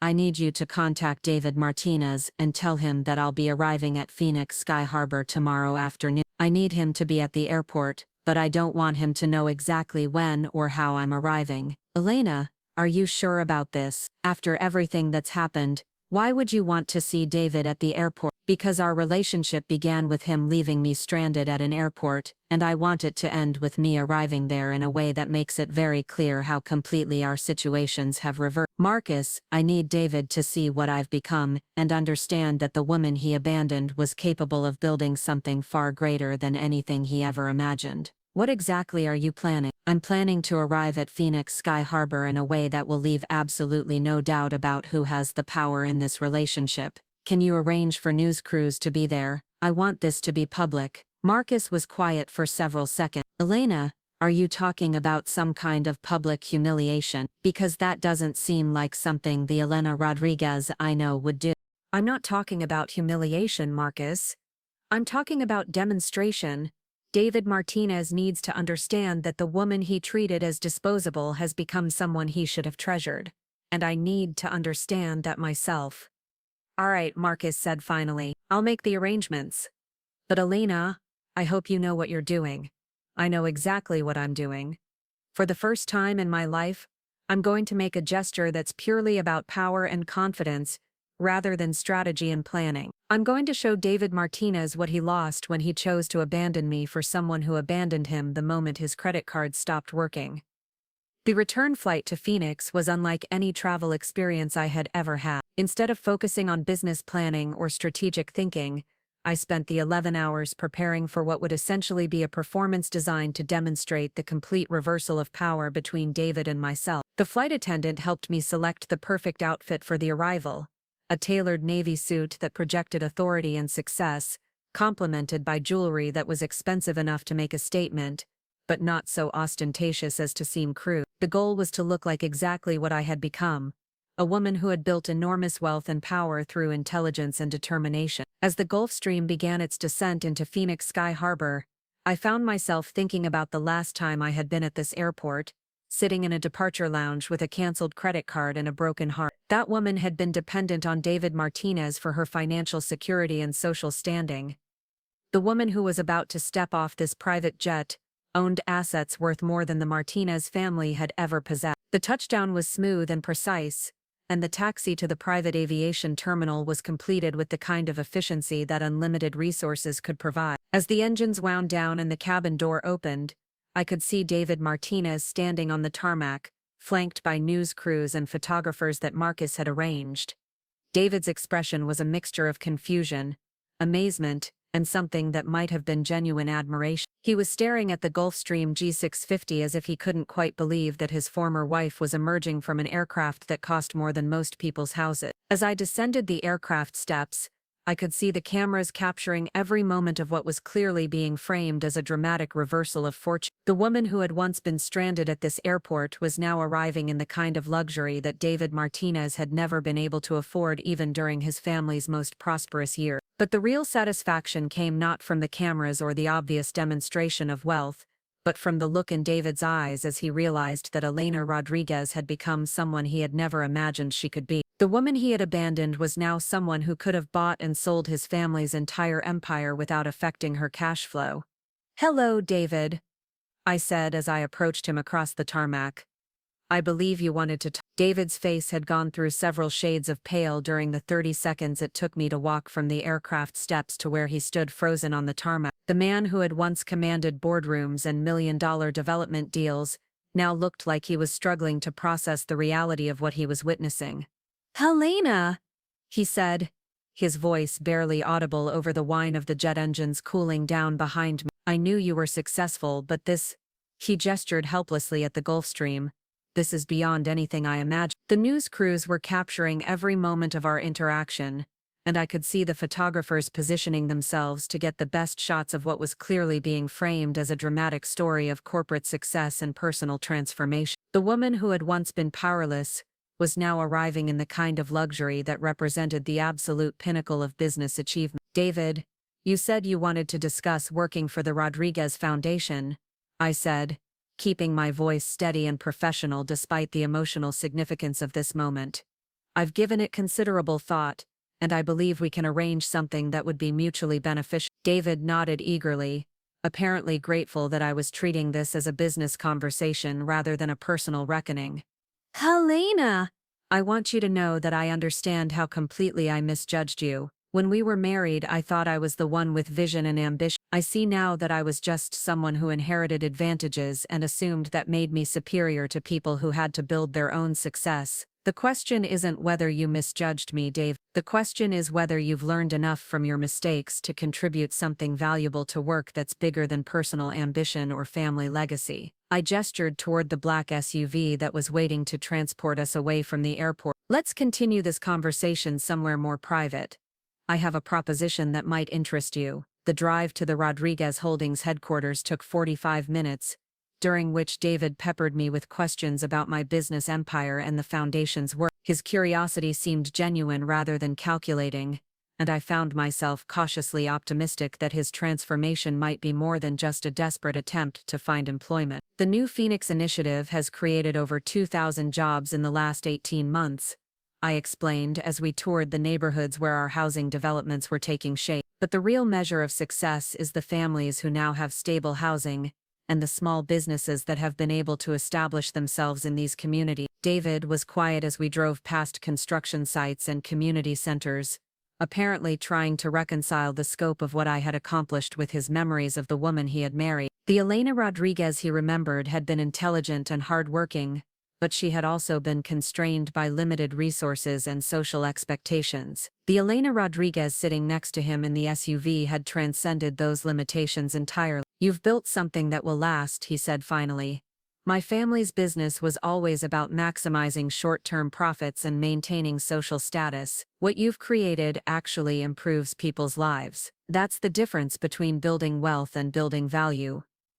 Your family accumulated assets but never created anything that made the world better. Everything they owned could disappear tomorrow and the community would be no worse off. We arrived at the Rodriguez Holdings headquarters as the sun was setting over Phoenix, casting long shadows across the downtown skyline that had been transformed by our development project. The building itself was a 40-story tower that had been designed to blend luxury with environmental sociability, featuring solar panels and green spaces that demonstrated our commitment to responsible development. David's amazement was obvious as we rode the elevator to the executive floor. "This is incredible, Elena. You've created something that's completely different from anything I grew up understanding about business success." "Success means different things to different people," I said as we entered my office. "For your family it meant accumulating assets and maintaining social position. For me it means creating opportunities for people who wouldn't otherwise have them." My office occupied the entire top floor of the building with floor-to-ceiling windows that provided panoramic views of the city. The space was designed to be both impressive and functional, with meeting areas that could accommodate everything from intimate strategy sessions to large investor presentations. But what clearly captured David's attention was the wall of photographs showing families who had benefited from the Foundation's program. Children in their new bedrooms, small business owners cutting ribbons at their grand openings, college graduates receiving their diplomas with scholarship support. Each image represented a life that had been improved by the work we were doing. "Tell me about the position you're considering," David said, settling into one of the leather chairs facing my desk. "The Foundation is expanding our housing development program to include 5 new communities over the next 3 years. We need someone with real estate experience to manage the construction and community planning aspects of those projects. The salary would be $90,000 annually, with performance bonuses tied to measurable community impact rather than profit margin." David was quiet for several seconds, apparently processing the offer. "Elena, that's about a quarter of what I used to make during my best years with Martinez Development Group." "David, Martinez Development Group no longer exists. And the work we're offering isn't about maximizing your personal income. It's about contributing to something that will improve thousands of lives while providing you with meaningful work and a decent living. I understand that. I'm not complaining about the salary. I'm just trying to adjust my expectations to match reality." I leaned back in my chair and studied David's face, looking for signs that his apparent transformation was genuine rather than calculated. "David, let me be very clear about what this position would involve. You would be working for people who are younger than you, more educated than you, and more committed to the Foundation's mission than you've ever been committed to anything. You would be starting at the bottom of an organization that values merit over connections and results over rhetoric." "I understand completely," David said. "Elena, I need you to know that I'm not asking for this job because I think you owe me anything, or because I expect special treatment based on our history. I'm asking because I want to be part of something that creates value instead of just extracting it." "What about your pride? What about the humiliation of working for your ex-wife's organization after everything that's happened between us?" David smiled ruefully. "Elena, I think my pride has been pretty thoroughly humiliated already. The federal investigation, the bankruptcy, living with my uncle, watching my mother blame everyone but herself for our family's downfall. At this point, having the opportunity to work for someone I respect is a privilege, not a humiliation." I found myself believing him, though I remained cautious about moving too quickly. "David, I'm willing to offer you a 6-month probationary position. If you prove that you can contribute meaningfully to the Foundation's work and adapt to our organizational culture, we can discuss a permanent arrangement." "What would I be doing specifically?" "Initially, you'd be working with our construction management team to coordinate subcontractors and ensure that projects are completed on schedule and within budget. If you demonstrate competence and reliability, you could advance to community planning and resident services coordination." "Elena, That sounds like exactly the kind of work I should have been doing all along. Instead of building monuments to my family's ego, I'd be creating homes for people who actually need them. I stood up and walked to the window overlooking the city, thinking about the journey that had brought me from that humiliating airport abandonment to this moment of complete reversal. The woman David had left stranded was now in a position to offer him employment and a chance at redemption. "David, there's something else we need to discuss," I said, turning back to face him. "If you're going to work for the Foundation, we need to establish clear boundaries about our personal history. I don't want the other employees to feel uncomfortable or to think that you're receiving special treatment because of our past relationship." "Of course. How do you want to handle that?" "We'll be honest about our history but professional about our current relationship. You'll be introduced as a team member who brings valuable real estate experience, and that's how you'll be evaluated. No special privileges, no exceptions to policies, no assumption that our past gives you any advantage in the organization." David nodded seriously. "Elena, I want you to know that I understand how generous this offer is. After everything I did to you, after the way I treated you and the way my family treated you, you would be completely justified in refusing to have anything to do with me." "David, this isn't about generosity. It's about giving someone who's made serious mistakes an opportunity to contribute something positive. If you succeed in this position, it will be because you've earned it through your performance, not because I felt sorry for you. I understand. And Elena, I want you to know that I'm genuinely proud of what you've accomplished. Not just the financial success, but the way you've used that success to help people. You've become the kind of person I wish I had been." There was something in David's voice that convinced me he was being sincere. The arrogance and entitlement that had characterized his behavior during our marriage seemed to have been replaced by genuine humility and a desire to contribute something meaningful. "We'll start Monday," I said, returning to my desk to pull out the employment contract that Isabella had prepared. "Human Resources will handle the paperwork and orientation. Your direct supervisor will be Maria Santos, who manages our construction coordination department." "Maria Santos? That name sounds familiar. She's the woman whose family was the first to move into one of our housing developments. She started as a resident services coordinator and has been promoted twice based on her performance. She's now one of our most effective managers." David smiled. "So I'll be working for someone who directly benefited from the Foundation's program." "You'll be working for someone who earned her position through competence and dedication, just like everyone else at the Foundation." "David, if you're expecting this to be some kind of charity case where you're given easy assignments and gentle treatment, you're going to be disappointed." "Elena, I'm not expecting anything except the opportunity to prove that I can contribute something valuable. That's more than I deserve, and I'm grateful for it." As David signed the employment contract, I found myself thinking about the conversation we'd had in this office months earlier, when he had first approached me about working for the Foundation. At that time, I had been skeptical about his motivations, and uncertain about whether he was capable of genuine change. But the David Martinez who had warned me about his mother's plans to flee to Switzerland was different from the David Martinez who had abandoned me at the airport. The humiliation and loss he had experienced seemed to have stripped away the arrogance and self-importance that had made him so destructive to the people around him. "There's one more thing," I said as David prepared to leave. "I want you to understand that this job comes with certain expectations about how you conduct yourself in the community. You'll be representing the Rodriguez Foundation, and that means maintaining the highest standards of professional and personal behavior." "I understand completely," David replied.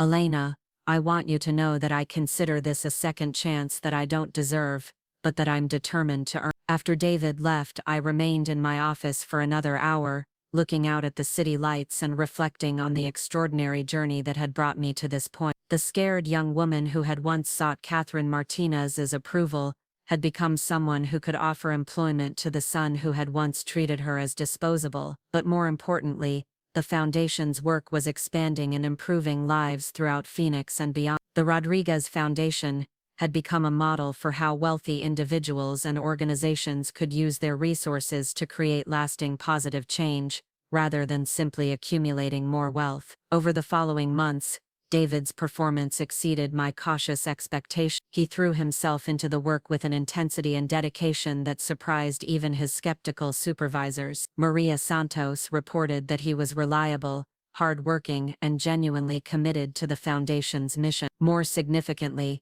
David seemed to have found genuine satisfaction in work that created value for other people rather than simply advancing his own interests. The man who had once been motivated primarily by social status and personal advancement was now working late nights to ensure that construction projects were completed on time and within budget. 6 months after his probationary period began, David had been promoted to senior project coordinator and was managing the development of 3 new communities simultaneously. His transformation from entitled heir to dedicated public servant had been so complete that newer employees found it difficult to believe he had once been married to the Foundation's founder. Catherine Martinez's situation had stabilized at a level that could charitably be described as modest. She had completed her probation without incident and was living in a small apartment in Glendale, surviving on Social Security and a small pension from her late husband's estate. The woman who had once commanded attention at Phoenix's most exclusive social events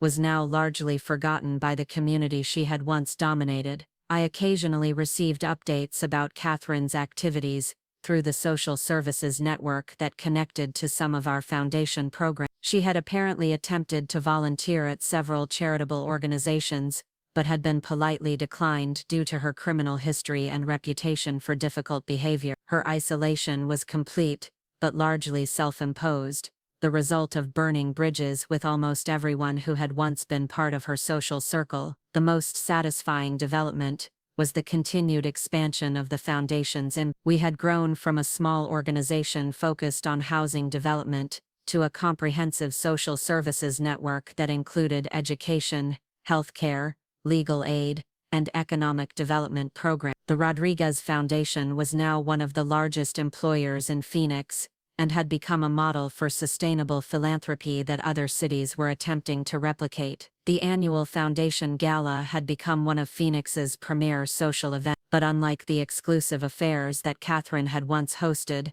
our events were open to the entire community and focused on celebrating the achievements of program participants, rather than the donations of wealthy supporters. At the 3rd annual gala, I found myself standing on the stage, looking out at an audience that included families from our housing developments, small business owners who had received Foundation funding, college students who had benefited from our scholarship program, and civic leaders who had become partners in our various initiatives. 3 years ago, I said during my keynote address, the Rodriguez Foundation was founded on the principle that wealth should be used to create opportunities for people who wouldn't otherwise have them. Tonight we're celebrating not just the financial success of our programs, but the human success of the individuals and families who have used those opportunities to transform their lives. The audience included David Martinez, who was sitting with his construction management team at a table near the back of the ballroom. His transformation from the man who had once abandoned me at an airport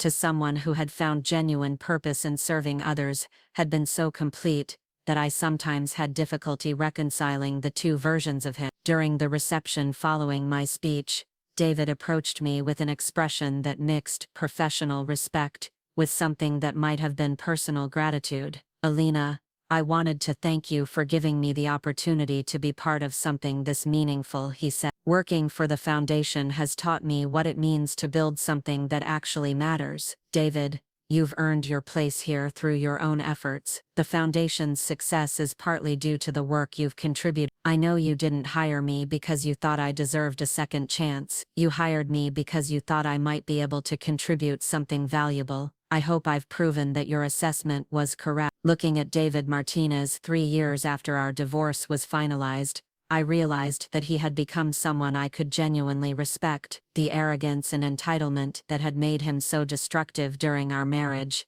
had been replaced by humility and a commitment to serving others. "David, you've become the kind of person I wish you had been when we were married," I said. "If you had been this person then, our story might have ended very differently. Alina, I think our story ended exactly as it should have. You needed to discover what you were capable of building on your own, and I needed to learn what it meant to contribute something valuable to other people's lives. We both became better people because of what happened between us. As the evening wound down and the last guest departed, I found myself alone in the ballroom, thinking about the journey that had brought me from that humiliating airport abandonment to this moment of complete personal and professional fulfillment. The woman who had once sought approval from Catherine Martinez had become someone who commanded respect throughout her community. The wife who had once been financially dependent on David Martinez had become one of Arizona's most successful business leaders. The victim, who had once been powerless to fight back against social and economic manipulation, had become an advocate for others facing similar challenges. But perhaps most importantly, the person who had once been motivated primarily by revenge and the desire to prove her worth had become someone who found genuine satisfaction in creating opportunities for others. The Rodriguez Foundation would continue to grow and expand its impact, but its founder had already achieved the most important victory of all: the transformation from victim to leader. From someone who reacted to circumstances, to someone who shaped them, from someone who sought validation from others, to someone who found meaning in serving others. David Martinez had left me stranded at an airport, believing he was abandoning someone who would fade into irrelevance. Instead, he had created the catalyst for a transformation that would benefit thousands of people and establish a legacy that would outlast any individual success or failure. The private jet arrival at Phoenix Sky Harbor had been the perfect symbol of that transformation,